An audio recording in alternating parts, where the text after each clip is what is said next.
مسجد نبوی کے کونے میں ایک شخص بیٹھا دعا مانگ رہا تھا. اس کے لفظ کیا تھے؟ اللہم انی اسألک بانک انت اللہ لا الہ الا انت الاحد الصمد الذی لم یلد ولم یولد ولم یکن لہ کفوا احد. اے اللہ میں تجھ سے اس لیے مانگ رہا ہوں کہ تو میرا اللہ ہے. میرے والد گرامی فرمایا کرتے تھے کہ اگر بیٹا باپ سے کہے کہ ابو جی میں آپ سے اس لیے مانگ رہا ہوں کہ آپ میرے ابو لگ گئے، تو باپ کو پھر اپنا وجود بیچ کے بھی کچھ دینا پڑا، ضرورت پوری کرنی پڑے تو کرے گا کہ میں بیٹا ہوں تو آپ سے ہی مانگنا ہے، ہمسایوں سے تو نہیں جا کے مانگنا. تو وہ کیا کہتا ہے؟ اللہم انی اسألک بانک انت اللہ. اے اللہ میں تجھ سے اس لیے مانگ رہا ہوں کہ تو میرا اللہ ہے. لا الہ الا انت، تیرے علاوہ میرا ہے بھی تو کوئی نہیں جس سے جا کے مانگو. اللہ انت الاحد الصمد الذی لم یلد ولم یولد ولم یکن لہ کفوا احد. وہ اللہ کے مبارک ناموں کا واسطہ دے کے اللہ سے عرض گزار ہوتا ہے. تو اللہ کے محبوب علیہ السلام نے دیکھا اور ایک صحابی کو کہا وہ جو کونے میں بیٹھ کے مانگ رہا ہے اسے جا کے بتا دو کہ اللہ نے تمہاری دعائیں قبول کر لی. تو اس سے اپنی ضرورتیں اس کی چوکھٹ پہ رکھنے کا مزاج. ذو دعائن عریض. اللہ تعالیٰ نے اپنے عبد خاص کی ایک تعریف بیان فرمائی کہ وہ اللہ کے حضور لمبی دعائیں کرتا ہے. اللہ اکبر، لمبی دعائیں اس کے حضور.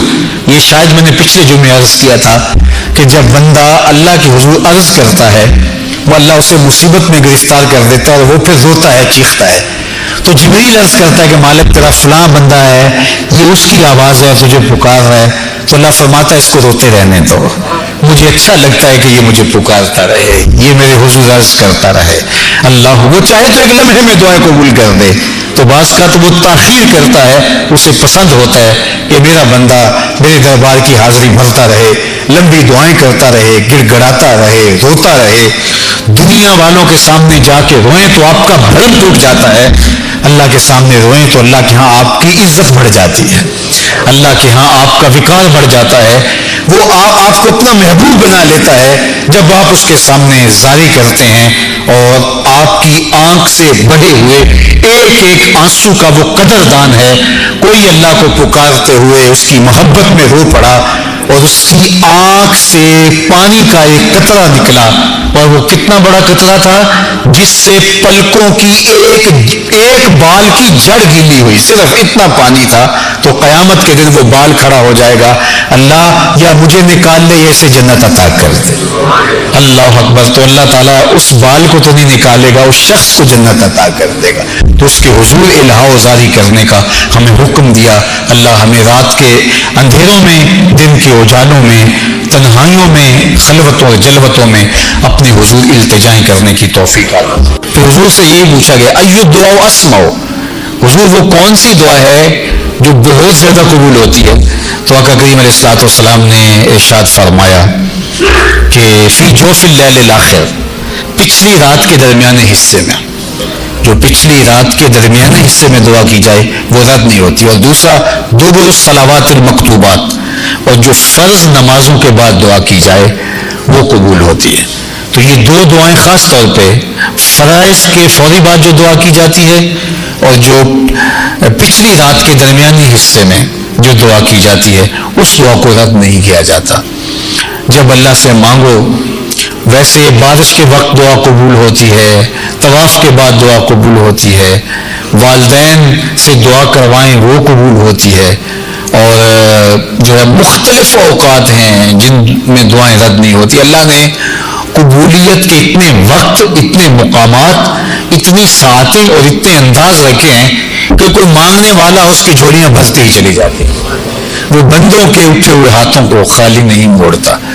اور پھر آپ دن کو مانگیں وہ بھی قبول ہے، رات کو مانگیں وہ بھی قبول ہے، اور پھر آپ اردو میں مانگیں تب بھی قبول ہے، آپ عربی میں مانگیں تب بھی قبول ہے، معصورہ دعائیں مانگیں وہ بھی قبول ہیں.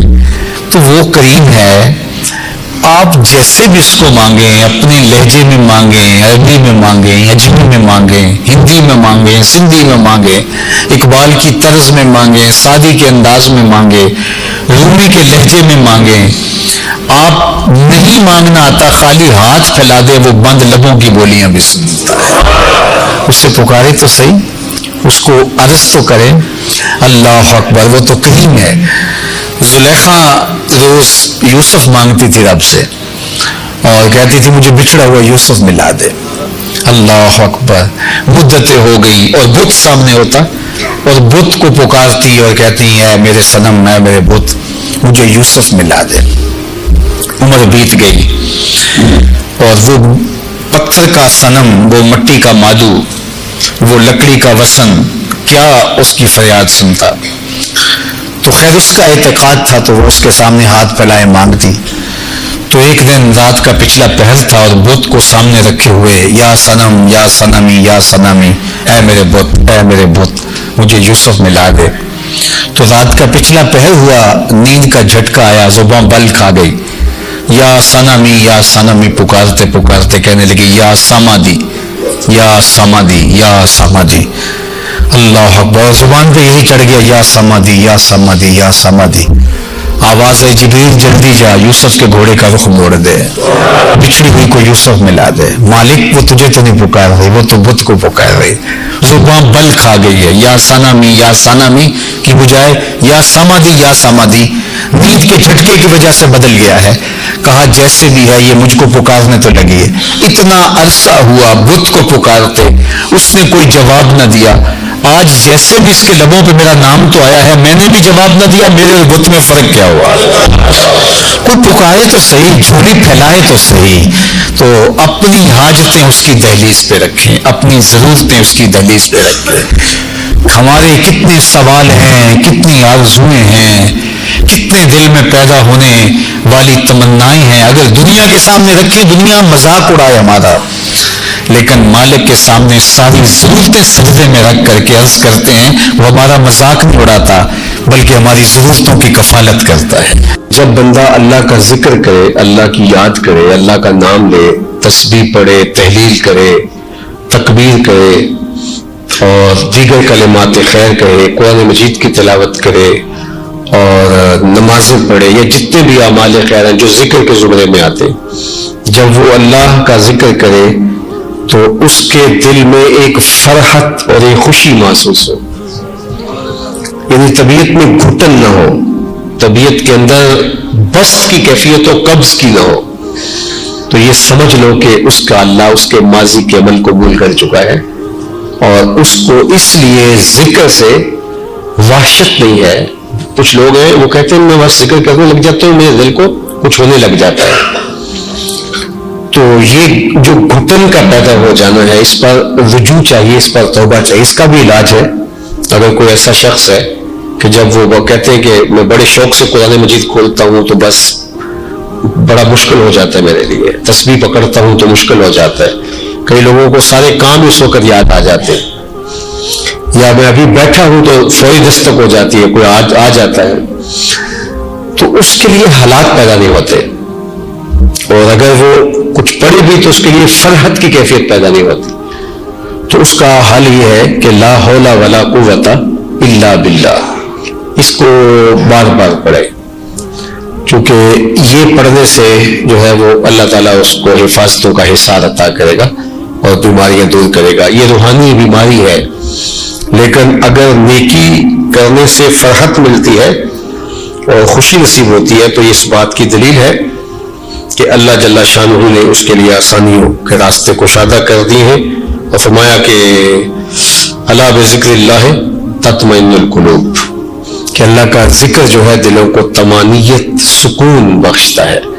تو یہ تو طے شدہ حقیقت ہے، امر واقعہ ہے کہ ذکر الہی فرحت قلب کا سبب ہے. اور اگر فرحت نہیں ہے تو پھر مسئلہ ہے.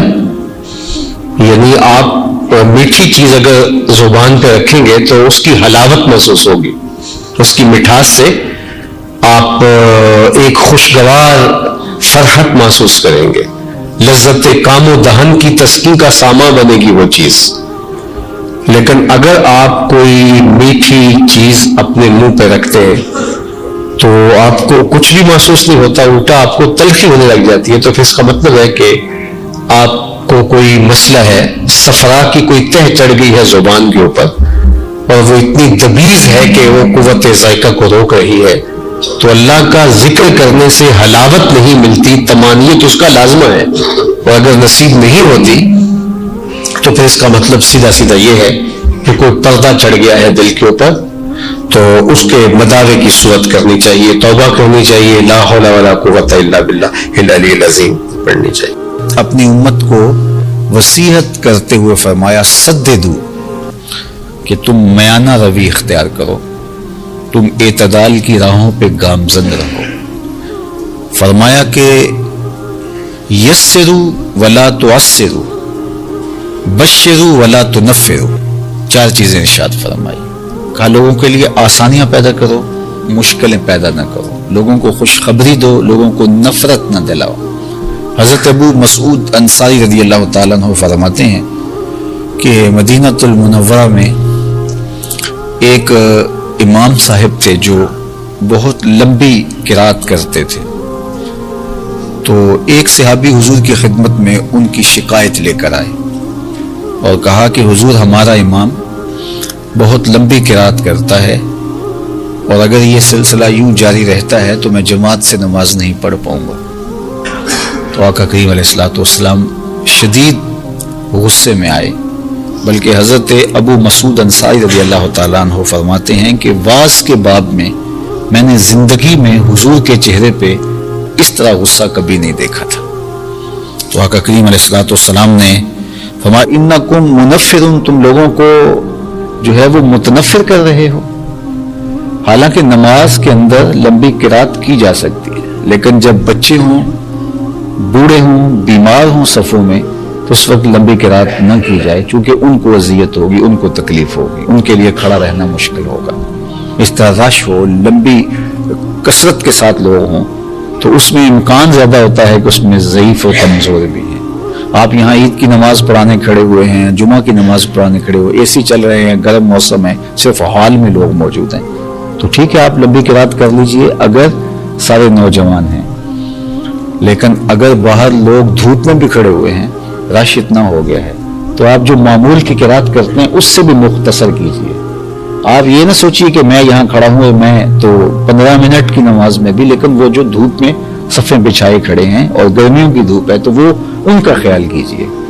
اللہ کے محبوب علیہ السلام نماز میں قرات اعتدال کے ساتھ ہی فرماتے، لیکن کبھی ایسا ہوتا کہ خواتین جب آتی تو ان کے ساتھ بچے بھی ہوتے، تو وہ پیچھے بٹھا کر کے بچوں کو، تو صفوں میں نماز کے لیے جب کھڑی ہوتی تو کوئی بچہ رونے لگتا تو ماں کا دل اس کی طرف مائل ہونے لگتا، تو آقا کریم قرات مختصر فرما دیتے کہ ماں کے دل میں بچے کا خیال آ رہا ہے اور اس کو بچے کی بے چینی ہو رہی ہے۔ تو یہ ہمارا دین ہے۔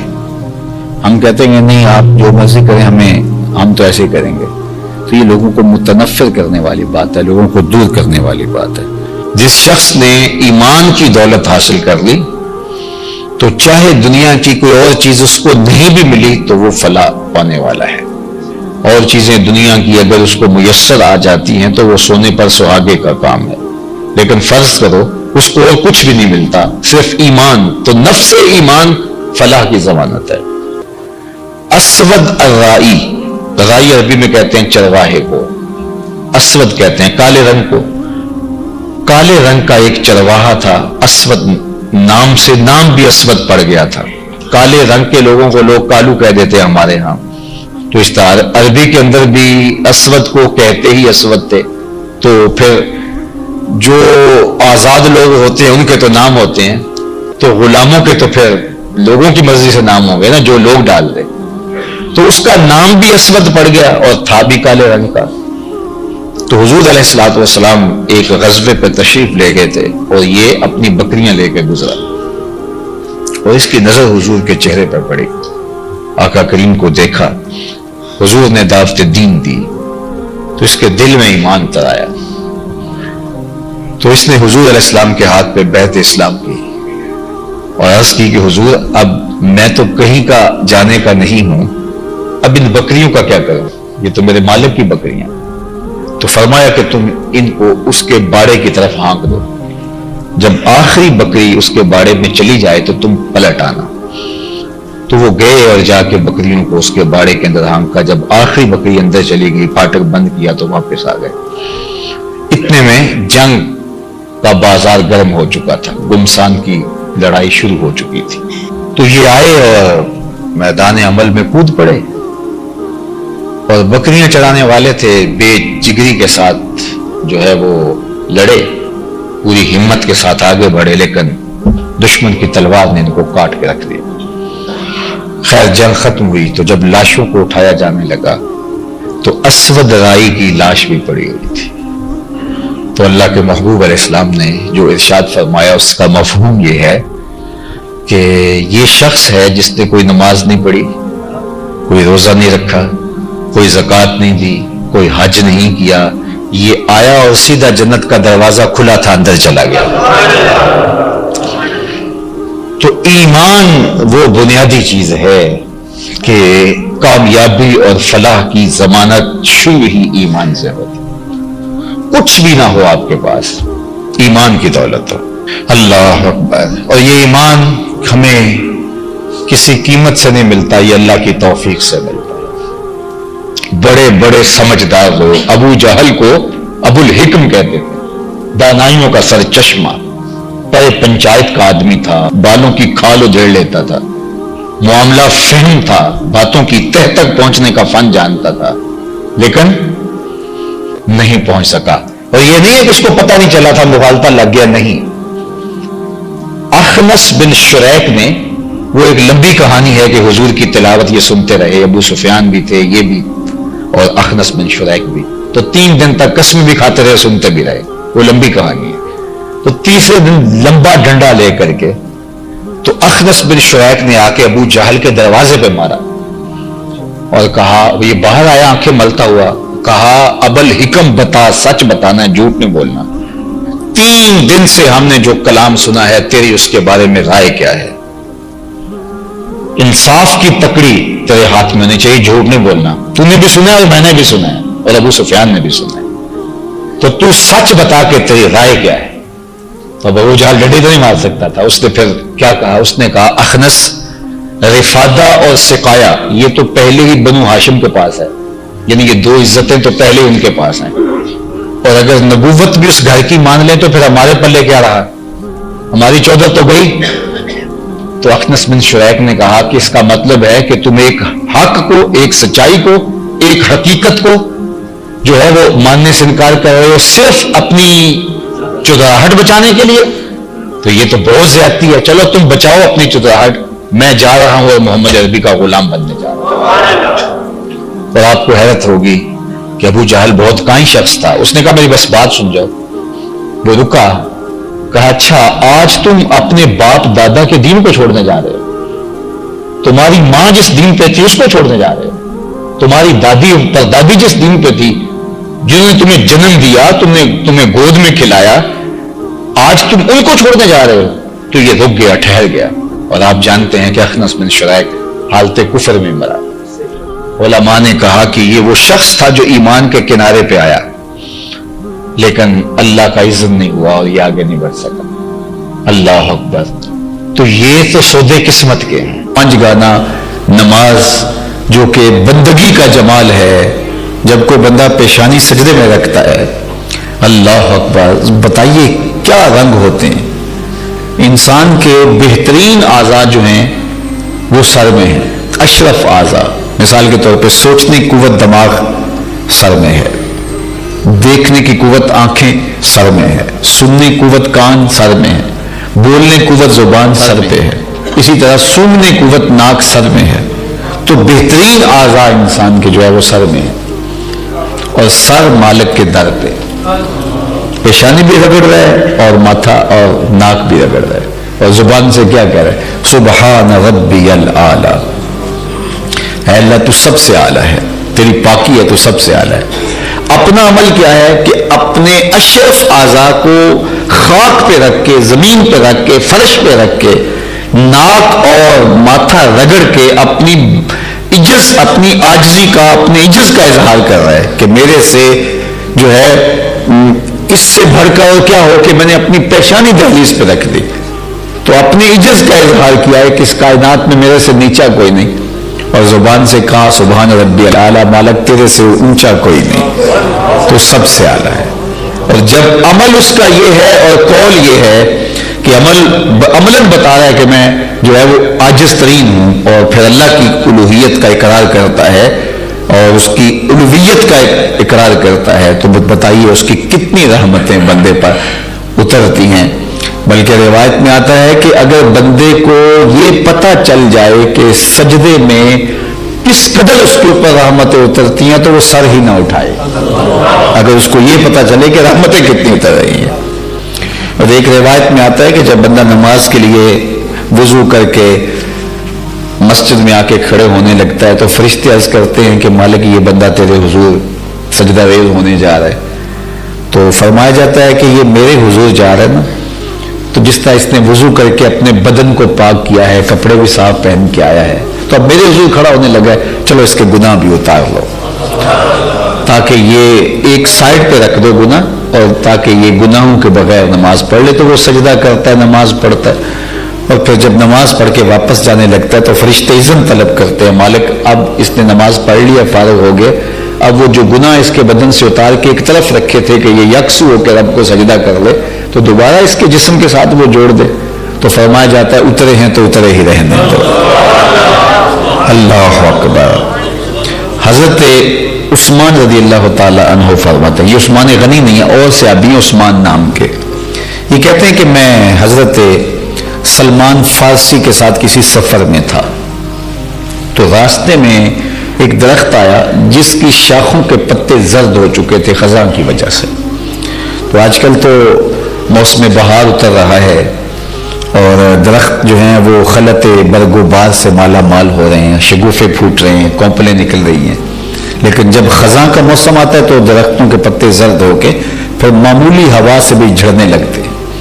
تو خزاں کا موسم تھا اور درخت کے پتے زرد ہوئے تھے، تو حضرت سلمان فارسی آگے بڑھے اور ٹہنی کو پکڑ کے یوں جھٹکا دیا، تو جتنے بھی پتے تھے وہ گر گئے اور شاخ خالی ہو گئی۔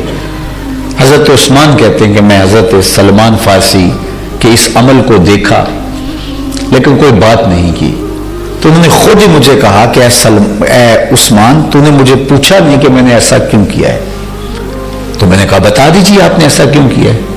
تو کہا ایک دن میں حضور علیہ السلام کے ساتھ سفر میں تھا۔